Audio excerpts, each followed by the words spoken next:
quatrième et dernière vidéo sur les petits trailers d'Avengers Doomsday. Ça y est, on arrive au bout de de ce début de promotion. À l'heure où je vous parle, la chaîne Marvel Studios a lancé un live décompte jusqu'à la sortie d'Avengers Doomsday. Alors il est évident qu'on aura d'autres surprises. En tout cas, en ce qui concerne les 4 premiers trailers, ils ont bel et bien été sortis. C'était bien cet ordre de diffusion auquel on s'attendait. On va clôturer ça tranquillement. Je vous propose de réagir à ce quatrième trailer qui pour le coup a des choses très intéressantes d'un point de vue analyse à dire. Et on y va. Avec Black Panther. I've lost everyone that matters to me. Pas faux. Ça c'est très intéressant. Très intéressant. To prepare our people for the afterlife. Oh la musique. I have mine. Baku. King M'Baku of Wakanda. Then, Yancey Street between Broome and Grand. Ça c'est incroyable.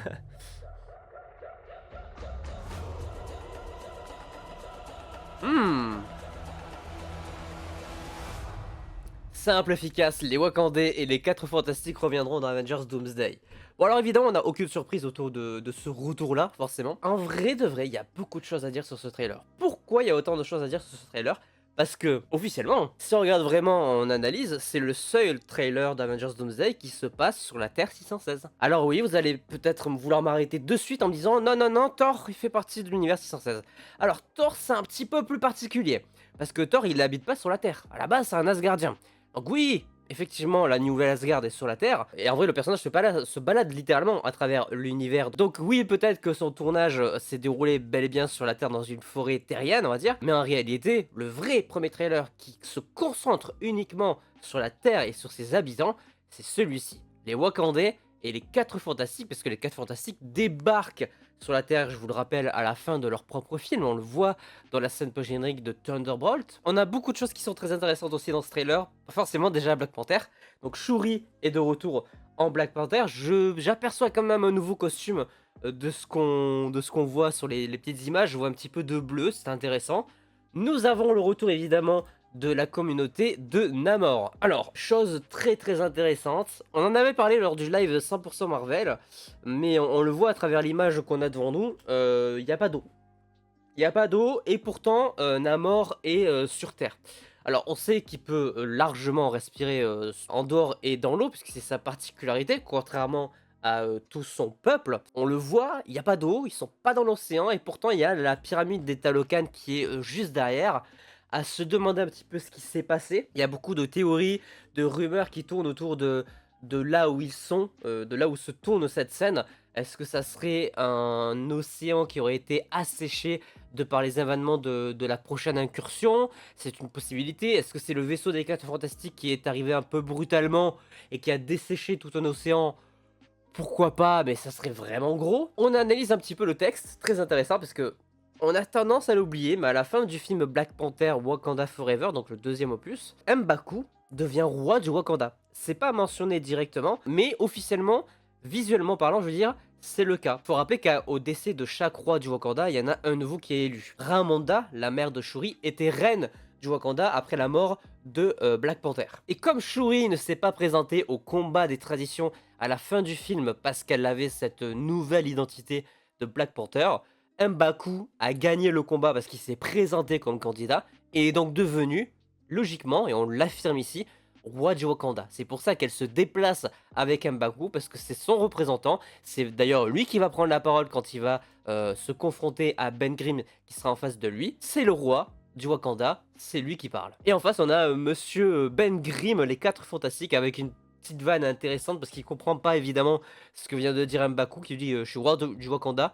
Il a un peu l'impression de lui dire où est-ce qu'il habite dans telle rue, donc il répond un peu avec humour. On sent évidemment ce gros décalage entre ces deux univers déjà, parce que bah, c'est pas du tout le même univers, et surtout deux manières de penser différentes. On vient d'un univers où les 4 Fantastiques sont évidemment très futuristes, mais sont dans les années 60, donc la mentalité n'est pas du tout la même que la Terre 616 qui est actuelle. On est dans les ères 2020-2030. Donc très intéressant, et surtout on se dit évidemment que c'est une rencontre plutôt logique. On va avoir la rencontre de deux êtres très intelligents, à savoir Reed Richards et Shuri, qui selon moi, dans l'état actuel du MCU, sont les deux personnages vivants les plus intelligents et qui vont donc être très importants pour essayer de vaincre les plans du Docteur Fataliste, du Docteur Doom. Pas plus de choses à dire là-dessus, j'aime beaucoup les nouveaux costumes, forcément je me pose beaucoup de questions sur là où ils sont, qu'est-ce qu'ils vont faire, pourquoi les Wakandais vont directement à la rencontre des 4 Fantastiques, où est-ce que sont les Thunderbolts aussi à ce moment-là, les nouveaux Avengers,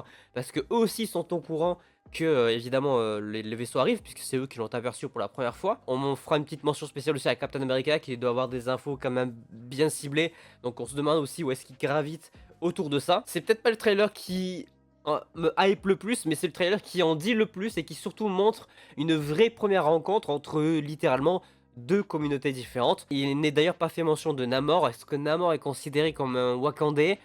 Je sais pas trop, mais c'est étrange qu'il ne soit pas mentionné en mode les Talokan vont aussi revenir dans ce film-là. Bref, voilà donc pour cette réaction à ce 4e teaser, tout aussi intéressant que les autres, il y a tout autant de choses à dire.